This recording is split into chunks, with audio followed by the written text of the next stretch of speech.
Hello বন্ধুরা, good evening. আশা করি সবাই ভালো আছেন। সকাল সকাল ছাদে চলে এসেছি। অনেক কাজ আছে এখানে। পুরনো যে বেগুন গাছগুলো রয়েছে সব তুলে দেবো, কারণ একটা দুটো করে বেগুন হচ্ছে, শুধু মুধু গাছে খাবার দেওয়া হচ্ছে, কারণ বেগুন গাছে প্রচুর পরিমাণে খাবার দিতে লাগে।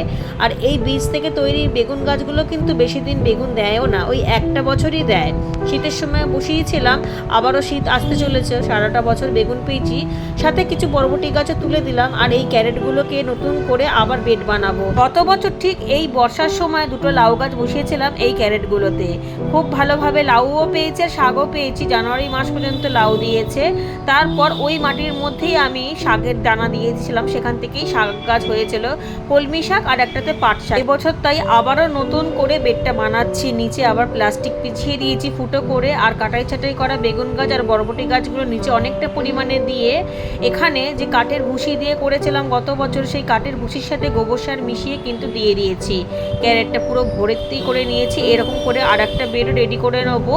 এর মধ্যে আরও গোবর সার দিতে হবে। আমি তো এখন অল্প পরিমাণে এনেছিলাম, তাই সেটাই দিয়েছি। এর মধ্যে যে সবজির খোসা, ফলের খোসাও দেবো। কলকে গাছটা গরমের সময়তেই কাটাই ছাটাই করেছিলাম, কিন্তু রিপোর্ট করা হয়নি। এখন রুট বাউন্ড হয়েছে, তাই এই বেগুন গাছ খালি করে যে টবগুলো বার হলো, সেই বড় বড় 10 ইঞ্চি 15 ইঞ্চি মাটি টবের মধ্যেই কলকে গাছ আর কিছু জবা গাছ দিয়ে দেবো। এই যে এই আর একটা টব খালি হয়েছে, কারণ যদি রুট বাউন্ড হয়ে যায় তাহলে কিন্তু মাটি থেকে ঠিকভাবে খাবার নিতে পারে না গাছ, সেই জন্য ফুল দেওয়া বন্ধ করে দেয়। বাকি মাটি সব গুছিয়ে গাছিয়ে রাখবো। আস্তে আস্তে সেই সব কাজগুলোকে গোছাতে হবে, কারণ সামনেই বর্ষা আসতে চলেছে খুব ভালোভাবে। এখন তো সবে শুরু হয়েছে, এরপরে তো খুবই বর্ষা পড়বে, তখন আর এই কাজগুলো করা যাবে না, সব সময়তেই ঝরবে। আর শীতের জন্য এখন থেকেই মাটি প্রস্তুত করতে হবে। দুটো বেড তো আমি তৈরি করে রাখলামই, এর মধ্যে কোনো না কোনো গাছ দিয়ে দেবো। সমস্ত মাটি ঠাটি তুলে ছাদ একেবারে ঝাঁট দিয়ে পরিষ্কার করে নিয়েছি, পরিষ্কার পরিচ্ছন্ন। আর এদিকে ইনডোর প্ল্যান্টগুলো বছরের এই সময়টা কিন্তু আমি বার করে দিই, মানে বর্ষার শুরুতেই। অনেক বেশি বর্ষা হলে আবার ভেতরে দিয়ে দেবো, কারণ ইনডোর প্ল্যান্ট অত্যধিক বেশি জল তো সহ্য করতে পারে না। তাই এই কম কম বৃষ্টিটাই ঠিক আছে, এক সপ্তাহ মতো বাইরে রাখবো, তারপর আবার ঘরের ভেতর দিয়ে দেবো। যেহেতু ঘরের ভেতরেই এগুলো খুব ভালো থাকে, তবে একটু একটু সানলাইটের দরকার, যাতে আলোটা পায়। একেবারেই অন্ধকার ঘরে রাখলে কিন্তু নষ্ট হয়ে যাবে। ঠিকভাবে যত্ন করে রাখলে এই ইনডোর প্ল্যান্টগুলো একটা থেকে কিন্তু অনেক চারা তৈরি হয়ে যায়। আমি কিন্তু এইভাবেই প্রচুর গাছ করেছি। আর গাছের পাতাগুলো দেখুন কি সুন্দর বর্ষার জল পেয়ে একেবারে চকচক করছে। এক সপ্তাহ মতনই দেবো, তারপর আবার বারান্দায় দিয়ে দেবো। সমস্ত গাছগুলোই আমি সিন্ডারে করেছি, আর ভার্মি কম্পোস্ট দিয়েছি। সারাটা বছর কোনো খাবারই লাগে না তেমন, 6 মাস পর পর অল্প একটু খাবার দিই, তাও ওই ভার্মি কম্পোস্ট বা পাতা পচা সার। উপরের ছাদে চলে এসেছে। আর অ্যালোমন্ডাটা দেখুন কত ফুলে ভরে গেছে। এটা কিন্তু গরমের সময় কাটাই ছাটাই করে দিয়েছিলাম। এখনও পর্যন্ত এই অ্যালোমন্ডাতে কোনো রকম কোনো খাবার দিইনি, কারণ অ্যালোমন্ডা হোক আর যে কোনো ফুল গাছে ফুল না এলে খাবার দেওয়া ঠিক না। খাবার দিলে কিন্তু গাছ বাড়বে, পাতা বাড়বে, কিন্তু ফুল আসবে না। ওই জন্য খাবারের ঘাটতি হলেই কিন্তু কুড়ি চলে আসার, যখনই কুড়ি চলে আসবে, ফুল ফুটতে শুরু করবে, তখনই কিন্তু যে কোনো সার দিতে হবে, না হলে ফুল আসবে না, ফুল আসা বন্ধ হয়ে যাবে, ফুলের সাইজও ছোট হয়ে যাবে। এদিকে জবা গাছগুলোও তাই। সমস্ত গাছে যদি খাবারের চাহিদাগুলো ঠিক ঠিক করে মেটানো হয়, তাহলে কিন্তু সারাটা বছর ফুল ফুটবে। আর যেহেতু ফুল গাছের চাহিদা অনেকটাই বেশি সবজি গাছের তুলনাতে, ফল গাছের তুলনায়, তাই এই দিকগুলো খুব ভালোভাবে লক্ষ্য রাখতে হবে যে খাবারের ঘাটতি দেওয়া যাবে না। বিশেষ করে ফুল গাছে তো নয়ই, আর সবজি গাছে তো যে কোনো খাবার দেওয়া যায়, কিন্তু ফুল গাছে যে কোনো খাবার দেওয়া যায় না। আর এদিকে দেখুন কাঁকড়িগুলো কত সুন্দর হয়েছে। আমি কিন্তু বেশ অনেক কাঁকড়ি পাচ্ছি, যেহেতু অনেক জায়গায় গাছগুলো করেছি। ক্যারেটে ক্যারেটে, কোথাও কোথাও গ্রো ব্যাগে করেছি, বস্তায় করেছি।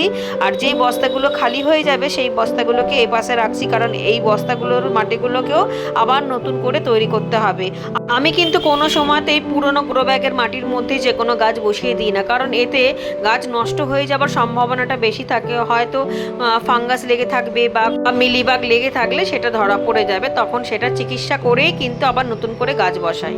একটা পরিমাণে সবেদা গাছেও আমি কিন্তু গোবর সার দিলাম, সাথে একটু কলমি শাক হয়েছিল গোড়াতে, সেটাও তুলে দিলাম। কিছু কিছু ফুল গাছে তো আবার অনেক বেশি খাবার লাগে, যেমন এই জবা ফুলগুলোতে এখন গোবর সার দেবো, আবার 7 দিন পর তরল সার বা এরকম সলিড সার যে কোনো একটা দিলে দিলেই হবে, সেটা ঘরোয়া সার হলেও চলবে। কারণ জবা গাছে একটুখানি যদি খাবারের ঘাটতি হয় তাহলে ফুল একেবারেই ছোট ছোট হবে আর অনেক কুড়ি আসবে না। আর অন্যান্য ফুল গাছে তাও মোটামুটি 15 দিন বা 20 দিন বা 1 মাস পর পর খাবার দিলেও হয়ে যায়। দিকে সমস্ত গাছের তো গোবর সার দেওয়া হয়ে গেছে, আর এইদিকে ড্রামের মধ্যে একটা কাঁকড়ির চারা দিয়েছিলাম, সেটা বড় হয়ে কাঁকড়ি হতে শুরু করেছে। দুপাশ দিয়ে দুটো হয়েছে, একটা এই পাশে হয়েছে আর একটা ওই পাশে হয়েছে, আমি নিচে যাবার সময় দেখাবো। তো এই গাছগুলোতে একটু খাবার দেওয়া দরকার, যত বেশি খাবার দেবেন তত ভালোই কাঁকড়ি হবে। সাইজটাও কিন্তু মোটামুটি বেশ ভালোই হয়েছে। আর এই কাঁকড়ি কিন্তু শসার থেকেও খেতে খুব ভালো লাগে, আমার তো ভীষণই ভালো লাগে।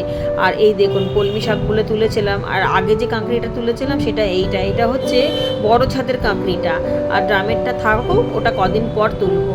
আর এই দিকে দেখুন গ্রো ব্যাগের মধ্যে দানা ছড়িয়ে দিয়েছিলাম বেগুনের, সেখান থেকেই অনেক চারা তুলে তুলে আমি অনেক জায়গায় বসিয়েছি।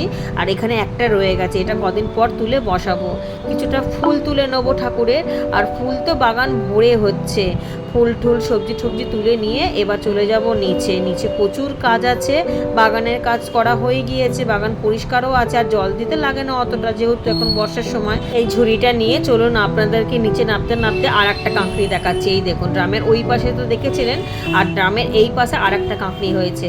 এখনো তোলার মতো হয়নি, আর 2-1 দিন পর তুলবো, কারণ এটা আরও লম্বা হবে। সবাই খুব ভালো থাকবেন, সুস্থ থাকবেন, আর ভিডিওটা ভালো লাগলে লাইক